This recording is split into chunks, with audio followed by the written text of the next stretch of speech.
Eu sou o professor Iremar, professor de meteorologia. Vamos tratar do quinto capítulo do livro, que se trata de pressão atmosférica e ventos. Então, pressão atmosférica tem tudo a ver com vento. Por quê?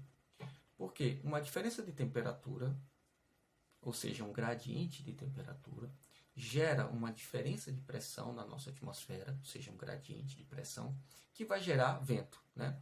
Daí depois a gente vai explorar um pouco mais no livro e mais para frente os conceitos de que quando eu consigo identificar as isóbaras, ou seja, linhas de mesma pressão, quando elas estão mais próximas numa carta sinótica, quer dizer que o vento ali flui mais rápido.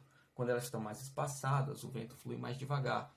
Isso aí é com análise mais para frente, no livro explica, tá bom? Porque é como se fosse um rio, né? Cada vez que o rio vai se afunilando, aquele fluxo de água, ou seja, o fluxo de ar, que também é um fluido, tem que passar numa área cada vez menor e ele fica mais forte. Igual aquelas mangueiras que a gente vai diminuindo, né? Para lavar o carro. Então é o mesmo conceito um pouco.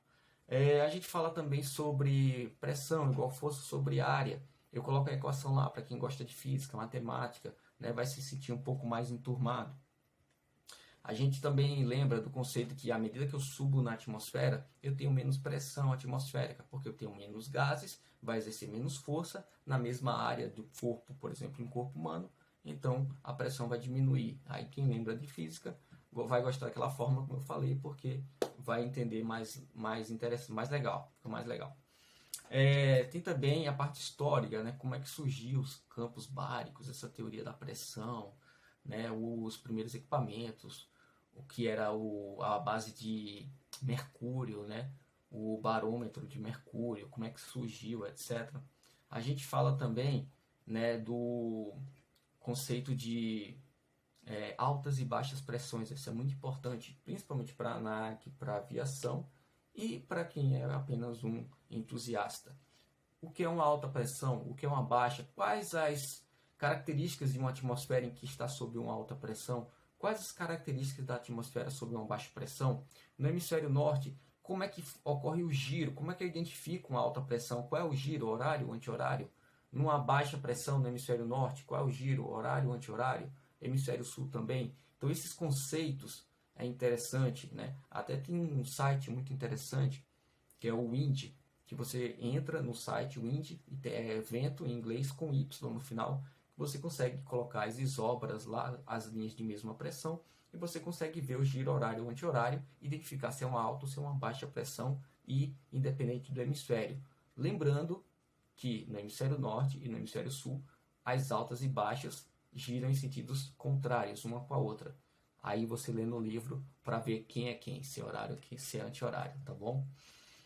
A gente também mostra, claro, né, os equipamentos. Quais são os equipamentos que medem ou registram a pressão? Que mede, né, termina com metro, barômetro, por exemplo. Que registra, termina com grafos, ou seja, barógrafo, tá bom? Mas tem outros equipamentos aí que também a gente vê a parte histórica. A gente também vê, eu tentei colocar no livro um pouco a parte justamente das isóbaras, como eu falei um pouco antes, para você identificar uma alta pressão na atmosfera como se fosse uma montanha. Eu desenhei lá no livro mais ou menos como funciona. Uma baixa pressão é como se fosse um cavado, um vale. Lembra quem é de São Paulo? O Vale do Paraíba, né? É um cavado, é uma baixa pressão. O alto da montanha são as altas. O vento flui da alta para baixa, naturalmente, né? A água vai descer a montanha até o vale. Então, esse conceito funciona para a atmosfera também. Então, é muito importante. E é bem interessante que tem imagens assim no livro, tá bom? A gente também fala sobre a influência na atmosfera, né, na parte operacional. Então, como é que eu vou identificar? Como eu já falei, uma alta gera tempo bom, gera tempo ruim.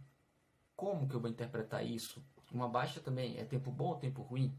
E esse tempo bom e tempo ruim é muito relativo, né? Tem que ver qual tipo de fenômeno eu tenho no tempo bom. Também pode prejudicar a aviação, por exemplo, a névoa seca. Lá no livro vai falar melhor, tá bom?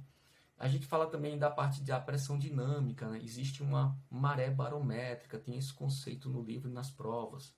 A gente mostra as cartas aeronáuticas, no caso as cartas sinóticas, né? Que tem uso aeronáutico. E daí a gente termina, como sempre, com alguns pontos de fixação e até vídeos que podem ajudar, que vai englobar pressão e vento, tá bom? Muito obrigado.